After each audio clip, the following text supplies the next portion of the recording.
Chase brought up Travis's year last year, and we obviously all know he's managing so much. And there's been so much attention on him. Even for you, you've never coached a player to get this much attention worldly, around the world. How have you been managing that, knowing that everyone's got all their eyes on your star player? Yeah. Well, I think it's great for him. He can handle it. As a matter of fact, I think he probably loves it to a point. I think there's a great escape for him. I said that about Taylor, too. I mean, she comes to the game, she can kind of escape having to be the show, and Travis can do that. And when he goes to her concerts, she's the star, and he can be hanging out there and be the support of the water boy, so he can do that. But just for you, though, seeing this, like, what was that like from your perspective? Yeah. Because everyone was looking at this like, this is bonkers. Yeah. No, I think it depends on the people involved, I think. So she gets all that, and he's kind of grown into it. That podcast of theirs is ridiculous. So he's gotten a lot of notoriety for that. And he's an outgoing guy. I mean, he comes into a room, he's going to light the room up. And everybody's his best friend. Until you prove him wrong, everybody's a friend.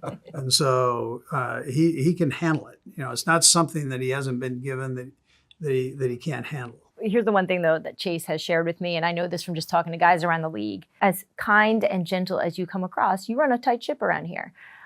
That being said, you guys are the most popular team in the NFL right now, and your guys have gone a little Hollywood, and I say that as a compliment because they've had so much success. Naturally, I would think you don't love it because that's just not sort of where you come from, the space that you were built, or you built everything around. How are you handling all of this, knowing that the guys are a little different than they were, let's say, 10 years ago? Yeah, I'm okay with it. I grew up in Hollywood, so I'm okay with it. The guys, as long as they're ready to go. Yeah.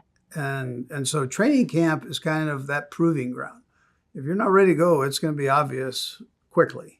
And just from whether it's a conditioning test or the long drive drills that we do, I mean, those things are you're going to find out who's in and who's not in, and who's put their time to get in. So, and then hard work has a tendency.